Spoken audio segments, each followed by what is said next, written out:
YouTube channel पर आपका स्वागत है। मध्य प्रदेश समान अध्ययन के क्रम को आज हम आगे बढ़ाते हुए मध्य प्रदेश समान अध्ययन के अध्याय 2 मध्य प्रदेश की गठन की चर्चा करते हैं। पिछले वीडियो में हमने मध्य प्रदेश के समान परिचय के बारे में चर्चा की थी। पिछले अध्याय के 4 वीडियो हैं। जिन छात्रों ने उन वीडियो को नहीं देखा है, सबसे पहले आप उन वीडियो को देखिए, उसके बाद आप फिर इस वीडियो को देखिए, जिससे आपको मध्य प्रदेश समान अध्ययन को समझने में किसी प्रकार की कोई भी परेशानी नहीं हो। तथा हमसे जुड़ने के लिए जिन छात्रों ने अभी तक YouTube चैनल को सब्सक्राइब नहीं किया है, तो वो हमारे YouTube चैनल को सब्सक्राइब करें तथा लाइक करें, जिससे आने वाले सभी वीडियो आपको इस चैनल पर मिल पाए। मध्य प्रदेश का जो दूसरा अध्याय है, मध्य प्रदेश का गठन, आज हमें इसकी चर्चा करनी है। जैसा पिछले वीडियो में हमने देख चुके हैं कि मध्य प्रदेश का जो गठन है वो 1 नवंबर 1956 को किया गया था। और ये गठन किसके आधार पर किया गया था, ये भी हमने आपको बताया था कि राज्य पुनर्गठन आयोग की अनुशंसा पर किया गया था।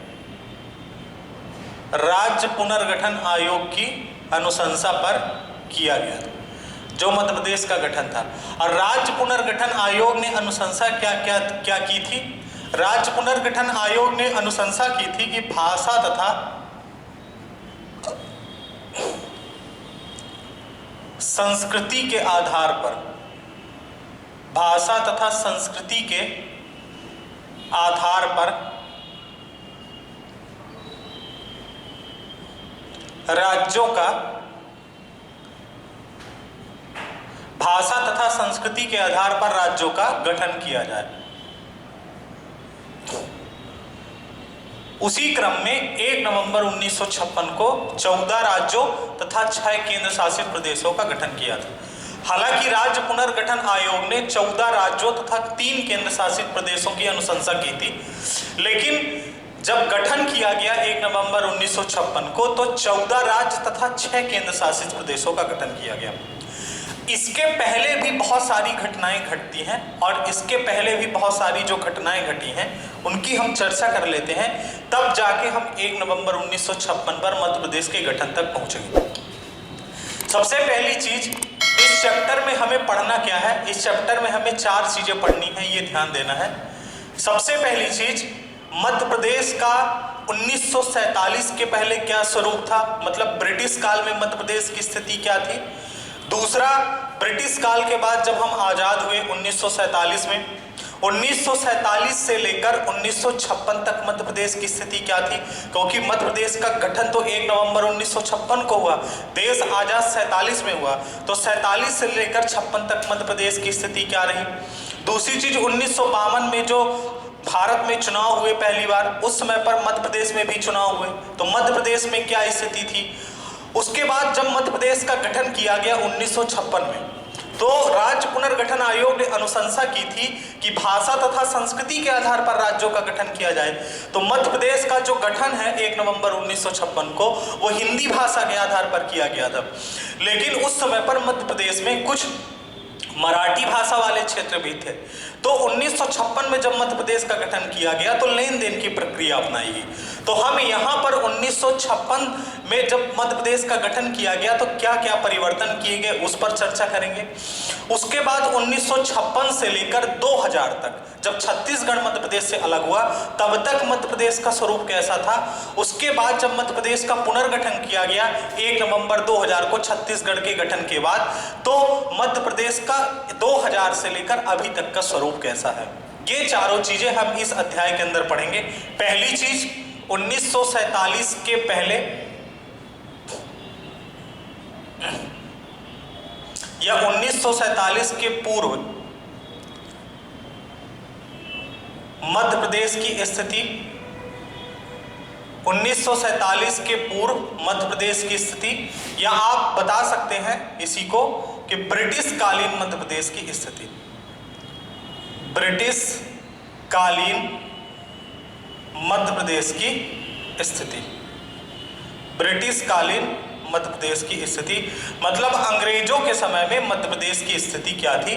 सबसे पहला टॉपिक जो होगा हमारा ये होगा।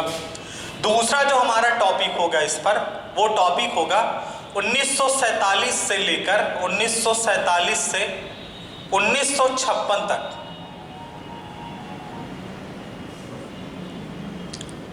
मध्य प्रदेश की स्थिति, 1947 से 1956 तक मध्य प्रदेश की स्थिति क्या थी, दूसरी चीज। उसके बाद तीसरी चीज, 1956 से लेकर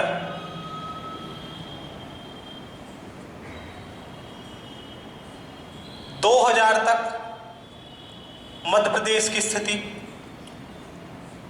मतलब 1 नवंबर 1956 से लेकर 1 नवंबर 2000 तक मध्य प्रदेश की स्थिति क्या थी। और सबसे आखिरी पॉइंट जो है वो 14 पॉइंट जो है 2000 से लेकर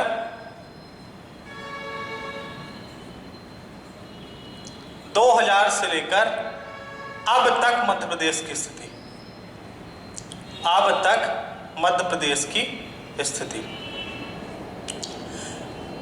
ये 4 महत्वपूर्ण टॉपिक इस चैप्टर के अंदर हम चर्चा करेंगे। हालांकि हमारा टॉपिक जो है मध्य प्रदेश का गठन है, तो मध्य प्रदेश का गठन तो 1 नवंबर 1956 को ही हो जाता है, लेकिन 1956 को गठन होने के बाद मध्य प्रदेश में आंतरिक पुनर्गठन होता है। उसके बाद छत्तीसगढ़ का विभाजन होता है, मतलब मध्य प्रदेश का पुनर्गठन होता है। उसके बाद छत्तीसगढ़ के अलग हो जाने के बाद भी मध्य प्रदेश का आंतरिक पुनर्गठन चलता रहता है। सबसे पहला जो टॉपिक है वो टॉपिक क्या है कि 1947 के पूर्व मध्य प्रदेश की स्थिति क्या थी, या ब्रिटिश कालीन मध्य प्रदेश की स्थिति क्या थी, इस पर हम चर्चा करेंगे। तो आप हेडिंग डालिए 1947 के पूर्व मध्य प्रदेश की स्थिति। 1947 के पूर्व मध्य प्रदेश की स्थिति जो पहला टॉपिक है, 1947 के पूर्व मध्य प्रदेश की स्थिति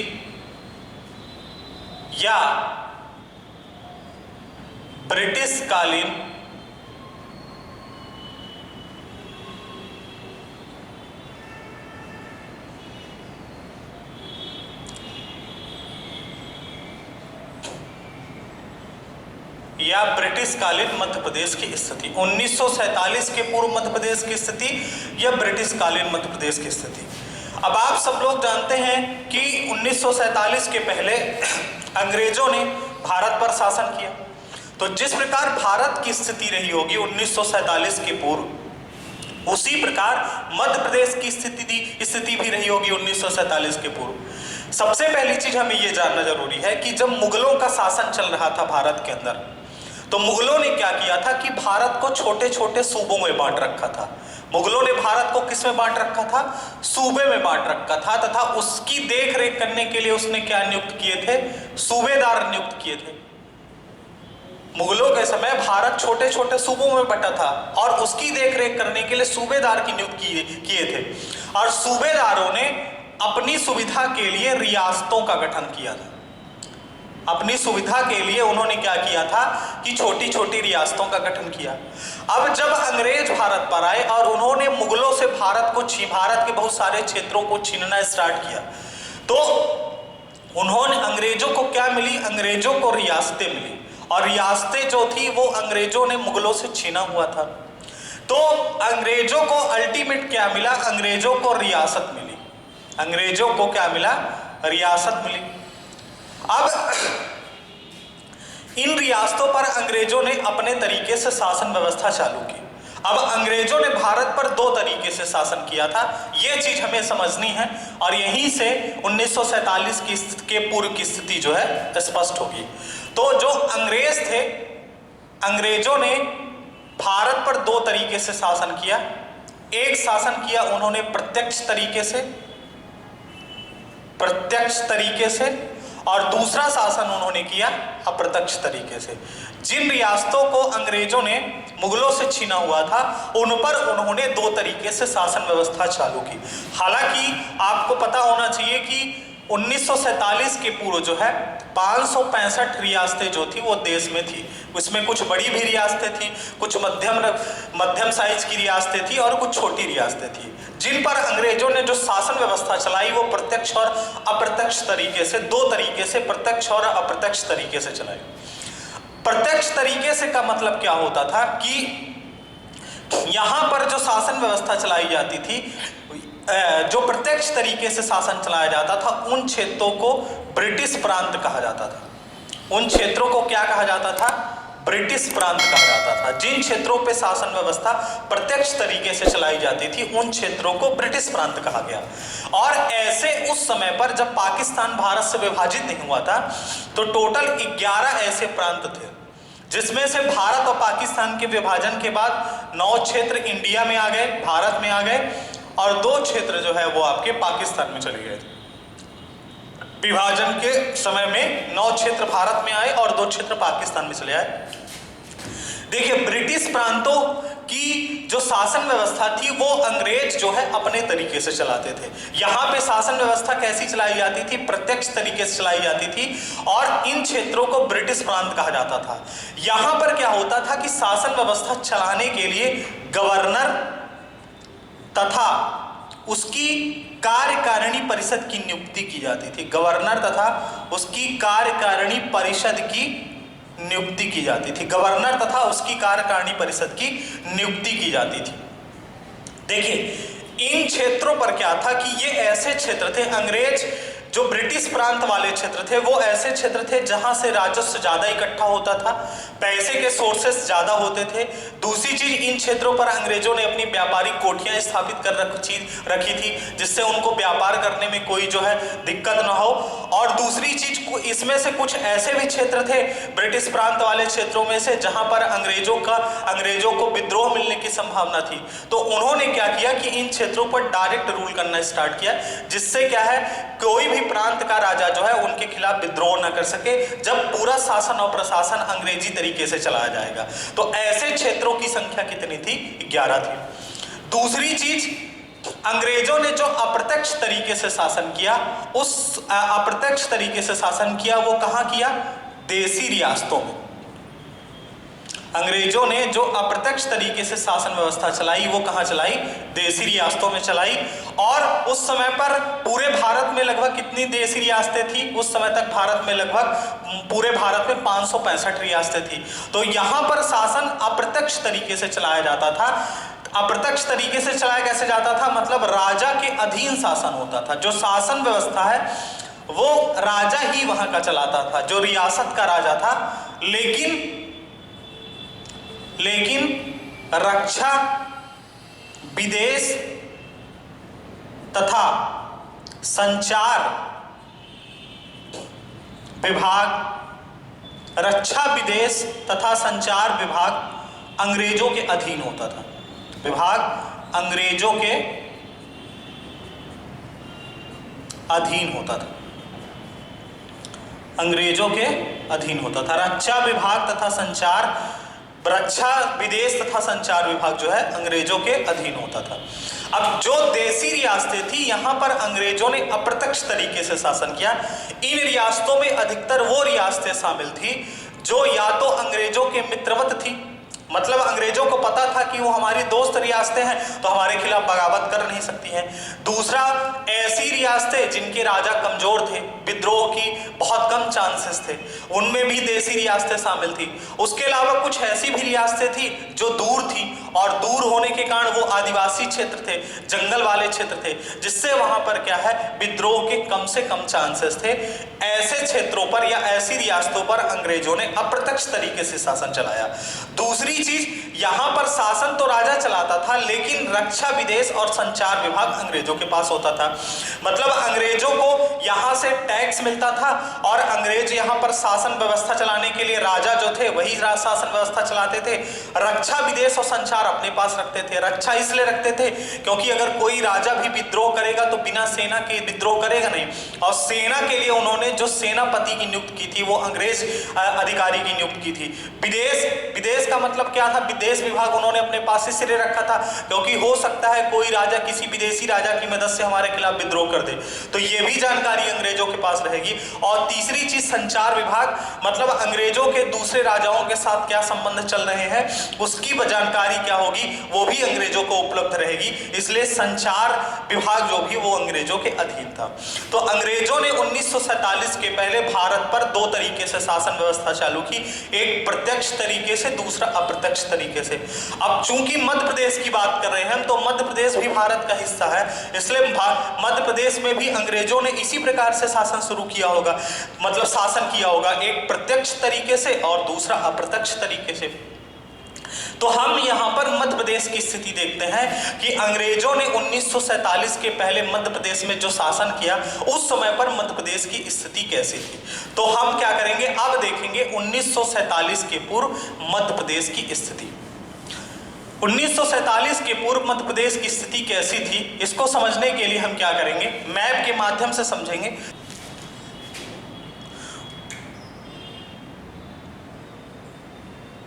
सबसे पहली चीज हमें यह ध्यान देना है कि 1947 के पहले मध्य प्रदेश में हमने इस क्षेत्र को, जो ये वाला पूरा क्षेत्र है, इसको हमने एक नाम दिया पश्चिम की स्वतंत्र रियासतें। पश्चिम की स्वतंत्र रियासतें 1947 के पहले की स्थिति को हम देख रहे हैं मध्य प्रदेश की। हमने मध्य प्रदेश के इस पूरे क्षेत्र को एक नाम दिया पश्चिम की स्वतंत्र रियासतें, और इन रियासतों की संख्या जो थी उस समय पर 26 थी, क्योंकि 1947 के पूर्व अंग्रेजों के समय में भारत किस प्रकार बटा हुआ था, रियासतों में बटा हुआ था। तो मध्य प्रदेश में ऐसी 26, पश्चिमी क्षेत्र में मध्य प्रदेश के उत्तर तथा पश्चिमी क्षेत्र को मिलाकर मध्य प्रदेश में ऐसी 26 रियासतें थी जिनको हमने नाम दिया पश्चिम की स्वतंत्र रियासतें। और दूसरी चीज, ये रियासतें जो थी अंग्रेजों के मित्रवत थी। ये सभी रियासतें क्या थी, स्वतंत्र थी। पहली चीज ये ध्यान रखना है, ये रियासतें सभी क्या थी, स्वतंत्र थी। और दूसरी चीज अंग्रेजों के मित्रवत थी, अंग्रेजों के मित्रवत थी। ये सभी रियासतें जो थी अंग्रेजों के मित्रवत रियासत थी। अब अंग्रेजों के मित्रवत रियासत थी, तो इसलिए अंग्रेजों ने यहां पर जो शासन व्यवस्था चलाई वो अप्रत्यक्ष तरीके से चलाई। अप्रत्यक्ष तरीके से चलाने का मतलब यह था कि यहां पर शासन कौन चलाता था, राजा चलाता था, और उसके अधीन जो है हम राजा शासन चलाता था, लेकिन हम रक्षा, विदेश और संचार मंत्रालय अंग्रेजों के पास होता था। क्यों? क्योंकि अंग्रेजों को यह पता था कि ये रियासतें जो है हमारे मित्रवत रियासत हैं, तो किसी भी प्रकार की विद्रोह की संभावना ऐसी रियासतों से नहीं हो सकती है। अभी इन पश्चिम की स्वतंत्र रियासतों में कौन कौन सी प्रमुख रियासतें थी, तो अगर आप इन पर बताएंगे कि पश्चिम की स्वतंत्र रियासतों में, प्रमुख रियासतों में एक रियासत यहां पर जो थी आपकी, वो थी ग्वालियर की रियासत, सिंधिया साहब की जो रियासत है, ग्वालियर की रियासत। अगर आप यहां पर एक बताएंगे तो यहां पर एक थी इंदौर की रियासत। उसके अलावा देवास में पवारों, इंदौर में होलकरों की रियासत थी, देवास में पवारों की रियासत थी। देवास में दो रियासतें थी, एक छोटी रियासत थी, एक बड़ी रियासत थी। उसके बाद धार में पवारों की रियासत थी। उसके अलावा आप बताएंगे कि गुना में राघवगढ़ की रियासत थी, झाबुआ की रियासत थी, अलीराजपुर की रियासत थी, खनियादानी की रियासत थी, कच्छीवाड़ा की रियासतें थी। तो ऐसी 26 रियासतें थी, इनको अंग्रेजों ने नाम दिया पश्चिम की स्वतंत्र रियासतें। और ये सभी रियासतें स्वतंत्र थी, अंग्रेजों के मित्रवत रियासत थी, इसलिए अंग्रेजों ने यहाँ पर शासन किस प्रकार चलाया, प्रत्यक्ष तरीके से चलाया। उसके बाद आप देखिए यहाँ पर जो क्षेत्र था पूरा मध्य प्रदेश का, इनको नाम दिया गया उत्तर की स्वतंत्र रियासतें। उत्तर की स्वतंत्र रियासतें, उत्तर की स्वतंत्र रियासतें, और इनकी जो संख्या थी ये 38 थी उस समय पर। ये भी रियासतें क्या थी, ये भी रियासतें जो थी स्वतंत्र थी, और दूसरी चीज ये भी रियासतें जो थी अंग्रेजों के मित्रवत थी, अंग्रेजों के मित्रवत थी। इसलिए यहां पर भी अंग्रेजों ने कैसा शासन चलाया, अप्रत्यक्ष तरीके से चलाया। अप्रत्यक्ष तरीके से शासन मतलब उसी प्रकार कि शासन का देख रेख राजा करेगा, रक्षा विदेश और संचार की जिम्मेदारी अंग्रेजों के पास में होगी। तो उत्तर की स्वतंत्र रियासतों में भी अंग्रेजों के साथ क्या थे, मित्रवत व्यवहार थे। उसके बाद यहां पर जो क्षेत्र है ये पूरा छत्तीसगढ़ का क्षेत्र है, तो यहां पर भी आपकी रियासतें थी, इनको अंग्रेजों ने नाम दिया पूर्व की स्वतंत्र रियासतें, पूर्व की स्वतंत्र रियासतें। अब इनको भी नाम पूर्व की स्वतंत्र रियासतें दिया गया। इसका मतलब ये था कि ये भी रियासतें जो थी ये भी क्या थी, स्वतंत्र थी।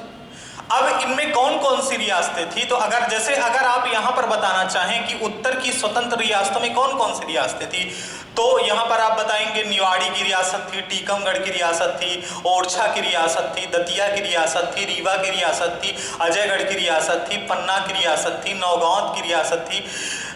इन सभी रियासतें जो थी, ये सभी रियासतें जो थी उत्तर की स्वतंत्र रियासतें थी, और ऐसी यहां पर 38 छोटी छोटी रियासतें थी। पूर्व की स्वतंत्र रियासतों में अगर बात की जाए तो यहां पर छत्तीसगढ़ की रियासत थी, छत्तीसगढ़ की रियासत थी। दूसरी चीज आप बताएंगे यहां पर छत्तीसगढ़ की रियासत थी, यहां पर आप बताएंगे दंडकारण्य की रियासत थी, दंडकारण्य की रियासत थी, बस्तर की रियासत थी, जगदलपुर की रियासत थी। तो पूर्व की ये स्वतंत्र रियासतें थी। यहां पर भी अंग्रेजों ने इन रियासतों को स्वतंत्र रखा, क्योंकि ये जो क्षेत्र था, ये क्षेत्र जो था आदिवासी क्षेत्र था। आदिवासी क्षेत्र होने के कारण यहाँ क्या था, ऊबड़ खाबड़ रास्ते थे, पिछड़ा क्षेत्र था। तो अगर यहाँ पर अंग्रेज शासन प्रत्यक्ष तरीके से चलाते हैं तो उनको अपने अधिकारियों को रहने के लिए कोठियां बनवानी पड़ेगी, सड़क बनवानी पड़ेगी, हर चीज की व्यवस्था करनी पड़ेगी। और दूसरी चीज ये जो है आदिवासी क्षेत्र है, और आदिवासी क्षेत्र होने के कारण यहाँ के लोग सीधे साधे सरल थे, इसलिए अंग्रेजों ने सोचा कि ये लोग हमारे खिलाफ तो विद्रोह कर ही नहीं सकते हैं, इसलिए अंग्रेजों ने इन रियासतों को भी स्वतंत्र रखा। उसके बाद यहां पर एक छोटी रियासत और थी जो अपने आप में स्वतंत्र थी, और वो रियासत जो थी भोपाल की रियासत थी, भोपाल की रियासत। ये रियासत जो थी, ये रियासत भी स्वतंत्र थी, और साथ ही साथ ये भी अंग्रेजों के क्या थी, अधीन थी। तो ये भी अंग्रेजों के खिलाफ बगावत नहीं कर सकते थे। यहाँ क्या था, नवाबों का शासन चल रहा था। तो पश्चिम की भी स्वतंत्र रियासतें थी जो अंग्रेजों के मित्रवत थी, और अंग्रेजों ने यहाँ अप्रत्यक्ष तरीके से शासन चलाया। उत्तर की भी सी रियासतें थी, ये भी क्या थी, अंग्रेजों के मित्रवत थी, और अंग्रेजों ने यहाँ पर अप्रत्यक्ष तरीके से शासन चलाया।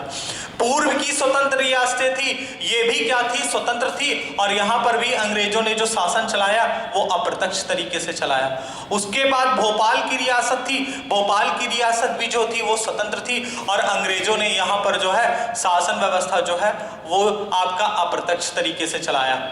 अब बचती है मध्य प्रदेश का ये वाला पूरा क्षेत्र बचता है, जिसमें मध्य प्रदेश के साथ साथ छत्तीसगढ़, मध्य प्रदेश के साथ साथ महाराष्ट्र का भी हिस्सा आता है।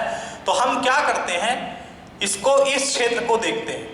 देखिए ये क्षेत्र जो था, ये क्षेत्र हमेशा अंग्रेजों के लिए चुनौतीपूर्ण क्षेत्र था। चुनौतीपूर्ण क्षेत्र ये था क्योंकि यहाँ पर एक क्षेत्र था महाकौशल क्षेत्र, और महाकौशल क्षेत्र में हमेशा अंग्रेजों को दिक्कत हुई है। दूसरी चीज यहाँ पर एक क्षेत्र था, निमाड़ क्षेत्र था। निमाड़ क्षेत्र से भी हमेशा जो है विद्रोह की ज्वाला जो है उठती थी हमेशा। उसके बाद यहाँ पर एक क्षेत्र था विदर्भ, और दूसरी चीज यहाँ पर एक क्षेत्र था बरार। ये दोनों क्षेत्र अंग्रेजों ने निजाम से छीने थे, इसलिए अंग्रेजों को यहाँ से सबसे ज्यादा आशंका थी कि विद्रोह हो सकता है यहाँ से, इसलिए अंग्रेजों ने इस क्षेत्र को सीधे अपने नियंत्रण पर रखा। इनको नाम दिया गया, इसको अंग्रेजों ने इस क्षेत्र का जो पूरा नाम दिया था वो सीपी एंड बरार क्षेत्र, बरार क्षेत्र, जिसको हम आगे चल के मध्य प्रांत के नाम से जानते हैं। जिसको हम क्या जानते हैं, मध्य प्रांत के नाम से जानते हैं। ये क्षेत्र क्या था, सीपी एंड बरार क्षेत्र। इसमें कौन कौन से क्षेत्र शामिल थे, महाकौशल क्षेत्र, विदर्भ क्षेत्र, बरार क्षेत्र और निमाड़ क्षेत्र। और अंग्रेजों ने यहाँ पर शासन व्यवस्था किस तरीके से चलाई, प्रत्यक्ष तरीके से शासन व्यवस्था चलाई। और प्रत्यक्ष तरीके से जहां पर शासन व्यवस्था चलाई जाती थी वहां पर गवर्नर होता था और उसकी क्या होती थी, कार्यकारिणी होती थी। गवर्नर तथा उसकी कार्यकारिणी पूरा अंग्रेजी तरीके से शासन व्यवस्था चलाई जाती थी। तो इस क्षेत्र पर अंग्रेजों ने प्रत्यक्ष तरीके से शासन किया, क्योंकि इस क्षेत्र में हमेशा अंग्रेजों को शासन करने में दिक्कत हो रही थी। क्यों, क्योंकि यहाँ पर विदर्भ और बरार क्षेत्र जो थे ये निजाम से छीने गए थे और निजाम लगातार अंग्रेजों के खिलाफ क्या कर रहा था, विद्रोह कर रहा था। उसके अलावा जो महाकौशल क्षेत्र है, महाकौशल क्षेत्र से भी अंग्रेजों के लिए हमेशा से चुनौतीपूर्ण रहा है और निमाड़ क्षेत्र भी हमेशा अंग्रेजों के लिए चुनौतीपूर्ण रहा है। अब ये स्थिति जो है, आप यहाँ पर एक चीज और बताएंगे कि जो सीपी और बरार क्षेत्र है, अंग्रेजों ने इसका जो गठन किया था, सीपी और बरार क्षेत्र का ये गठन किया था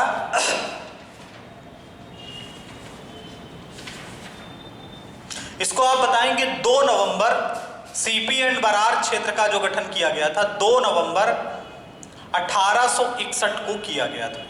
2 नवंबर 1861 को। हालांकि 1936 में अंग्रेजों ने बरार को एक अलग प्रांत बना दिया था। 1936 में अंग्रेजों ने बरार को एक अलग प्रांत बना दिया था। अलग प्रांत इसलिए बना दिया था, इसका कारण यह था कि जो बरार क्षेत्र था ये सर्वाधिक कपास उत्पादक क्षेत्र था।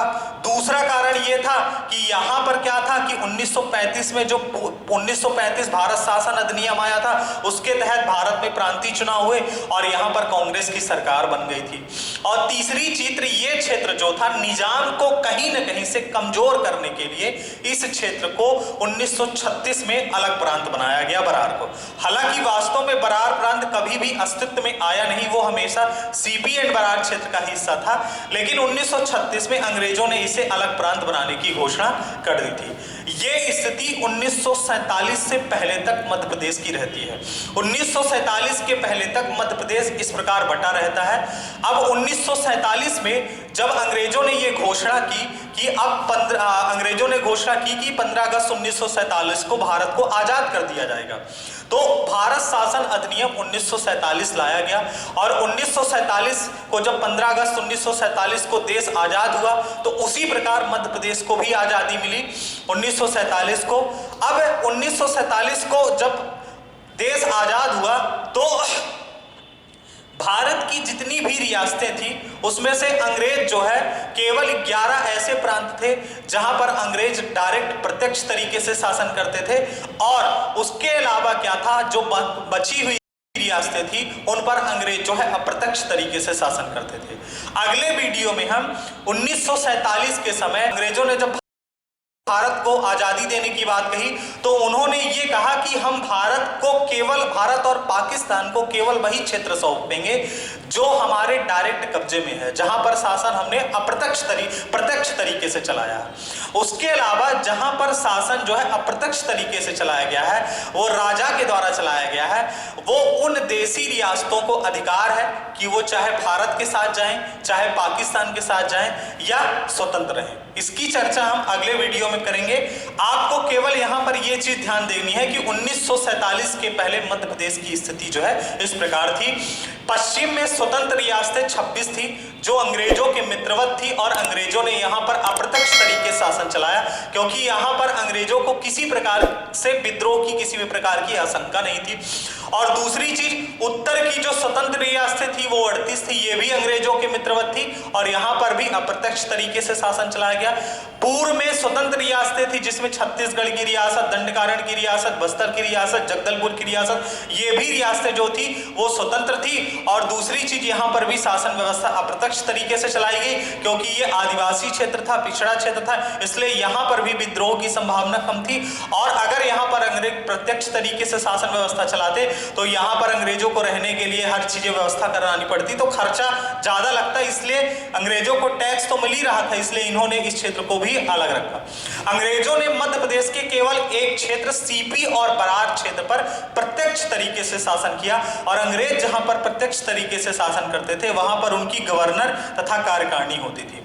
अंग्रेजों ने यहां पर प्रत्यक्ष तरीके से शासन इसलिए किया क्योंकि यहां पर बरार और विदर्भ क्षेत्र जो थे निजाम से छीने गए थे, तो यहां पर जो है विद्रोह की संभावना ज्यादा थी।